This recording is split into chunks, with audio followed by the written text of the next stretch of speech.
Oh, hey, yeah, man, I really want to watch a movie, but there's just so much. I wish there was someone here who could guide me, tell me some of their favorites. I could choose from that and maybe find something out of that I end up loving. But I mean, who who does that?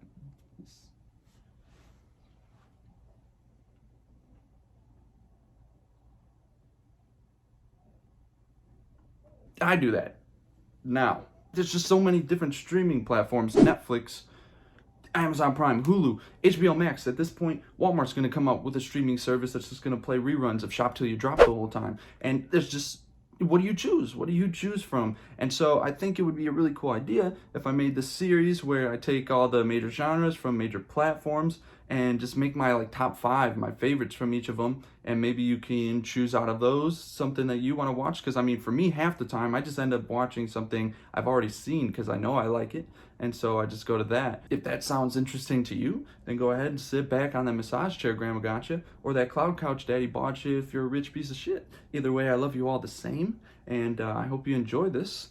We got action first.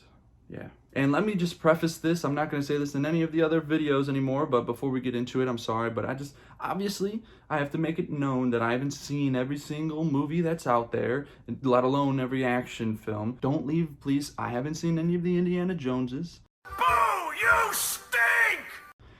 I haven't seen any of the James Bond films. What the fuck is wrong with you, my nigga? And I know those are look, please, I'm sorry. I'll watch them. I promise. Eventually. There's just like I said, there's so many films. What do I watch? I don't know. Tell me in the comments. Should I watch them? I don't know. I haven't seen them all. And so if you're wondering where's the movie that I really enjoy on this list, well, either one, it could be that I haven't seen it, or it could be two, I didn't like it as much as you, or three, I couldn't find it because it seems like some of these films are just randomly hidden, and I looked through all of these different playlists they make for you, and then sometimes I'd search a movie that wasn't in any of the playlists, and there it is on Netflix. So maybe I didn't even know it was on Netflix. And the other thing is because some films have multiple genres, so maybe in order to fit a film in action, I put, an action comedy in the comedy instead of action, or this or that, So go ahead and put in the comments what you think should be on the list.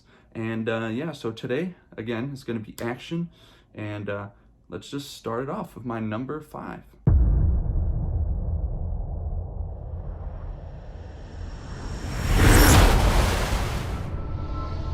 You're hoping if you spin the chamber enough times, you're gonna catch a bullet.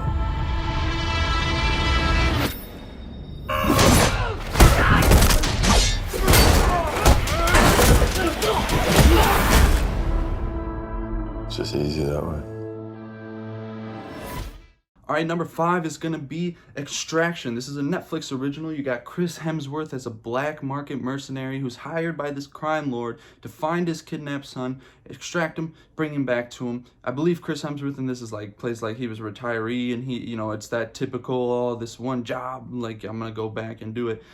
And if you can look past all the flaws in this film, because there are a couple flaws in it that kind of distracted me a little bit. If you can look past those, there is an enjoyable movie in this. Chris Hemsworth is good. The opposing mercenary is actually good as well, like really as far as acting goes. And the kidnapped son is a really good actor as well. There's just some, I think, writing issues within the film that were like plot devices in order to get one character from another, just for something to randomly happen. So again, if you can look past that, you got some really good performances in this one, and you got a good movie deep down inside. So let's go ahead and move on to number 4. Do you remember what happened? When? During the battle?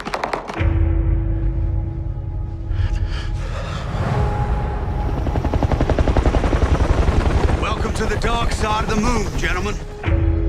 Aren't we supposed to be on top of the mountain to win this thing? Our job is to separate the Taliban from the ordinary people.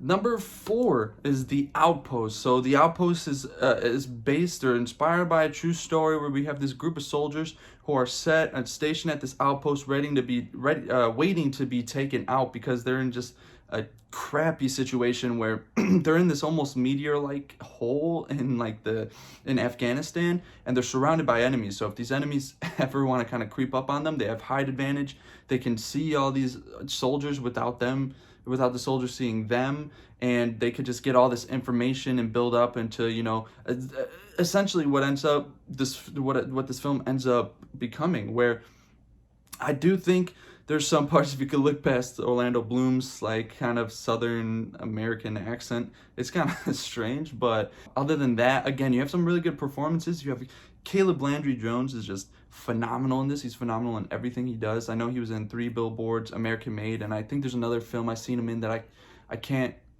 put my finger on, but he's just great in everything. He's the more emotional kind of character in this, who's on edge. And then you have Clint Eastwood's son actually starring in this one as the cool, calm, collective leader that's helping all these soldiers out and trying to figure things out along the way as well. But this one is a really good, like, intense ending that keeps you on the edge of your seat. It's a bad situation from the very beginning, and you just kind of see how things start to tumble more out of control as it goes on. So if you're into an army film like that, something with action, I think this could be a really good one for you, so check that one out. Everybody knows you did the right thing on that bridge. Even the president knows. You gotta learn how to get back into the real world. Mr. President, we're ready for you. Our guests have arrived. I'd like to welcome you to the White House, sir.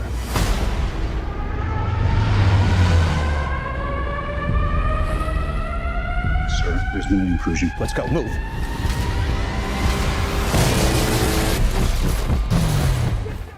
Number 3, we got the hunk Gerard Butler here in this Olympus Has Fallen trilogy, or Has Fallen trilogy, I should say. I think it's Olympus Has Fallen, London Has Fallen, Angel Has Fallen. So if you've seen the first 2, Angel Has Fallen is also on Netflix. It's a pretty good one as well. But I just think this film is a really cool, there's nothing too deep about it, you know, there's nothing extra. It's just a really good action film with nice action sequences.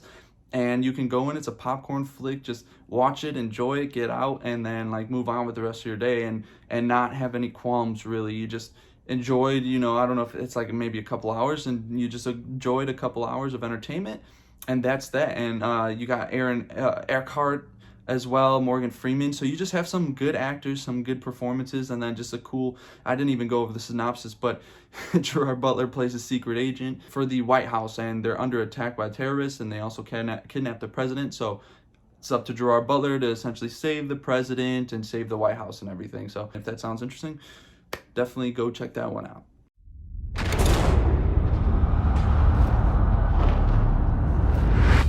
Miss Kesey, I would like to start with your abduction. 4 men made me open the safe. They took me as a hostage. Were you able to see anything at all through the blindfold? No. When someone endures an experience like this, there are often residual effects. On to number 2. We got a heist film here that's written, directed, and starring Ben Affleck. It's about this Ben Affleck. He is a thief. He has this crew. He's with his brother. You know, I think Jeremy Renner's who plays his brother, and essentially they're just going on another big heist. But in the middle of one of his other heists of this bank, he falls in love with like the bank manager, but she didn't know that it was him because he was wearing a mask and this and that. So he kind of like weaves his way into her life, and she doesn't know about his life. And then he's trying to accomplish this other heist, so he's kind of stuck in between this this girl thinks he's a good guy, but he's really kind of not. So what should he do? Type of situation.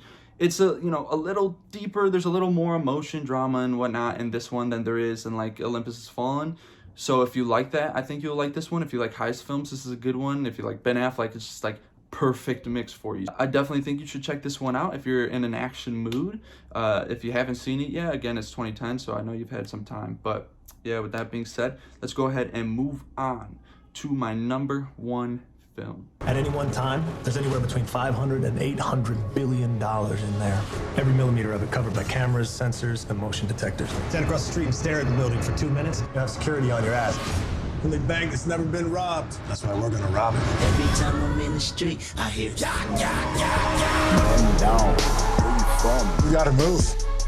Where you go? Where you from? where your grandma stay. Mine. This man city I run. So this might come as a surprise. This is a January film, literally a January film, but it's Den of Thieves. The hunk Gerard Butler makes his way in again. Who knows? Is it because of his looks?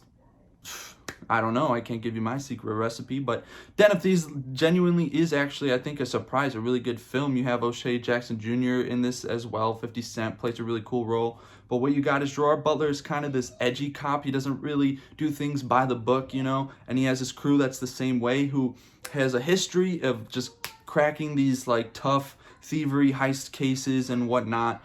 And then you have this really smart, witty kind of bad guy group, I guess if you want to call them, or like heist group that, again, is 50 Cent in there, O'Shea Jackson Jr. And then you have this other guy, I don't know his name, unfortunately, but he was really good in it, like the leader of the group. And they're trying to essentially make history of all heists and rob this bank that has never, ever been robbed before, completely secure.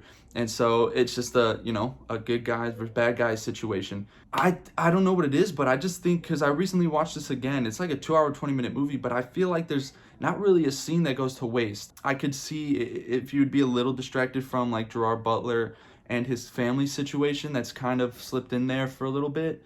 It didn't need to be in there, but it didn't distract me. I mean, I could look past it. I thought it was fine in there, like whatever. It didn't take too much time from the actual story of it. Everything else was really cool. There's this really, this is really funny scene with the group of like thieves that like one of the guy's daughter is going on like a date or something like that. And so the 50 Cent brings in the guy pretty much to have a talk with him, but he's having a talk with like all these people in this garage, like these gangster looking people in this garage. So that was a really cool scene that I remember from this too. But then, you know, it just starts to build up, and then it's a pretty smart film. Like you got these bad guys that are just really good at outwitting like the good guys, and then you're like, are the good guys gonna actually make it to the end, or this or that? And so it makes, again, for just a really cool film that if you want to sit down, have a nice little kind of heist slash gangster slash action film, this one I think is a really good one, the best one currently on Netflix that I know of. That's going to conclude my top 5. My next one is going to be based on true stories, and in that one, if I remember correctly, my list is pretty much 5 films that I genuinely like enjoy a lot, like top 100 favorite films ever, whatever. I don't know if it's really like that, but like they're actually, I like them all a lot. So if you want to see that one should be a really cool one. Definitely come back and check it out. Go ahead and smack that subscribe button and the notification button so you know when I post that. It should be up tomorrow, hopefully. But other than that, guys, I hope you have a good year, and look out for, you know, comedy if you're a fan of that, horror, romance. I'm gonna have a whole bunch of them, so just come back, check it out, or again, get the notification button on so you know when I post it. And I hope you guys had a good new year, and I hope, you know, the rest of this year goes well for y'all. So see ya.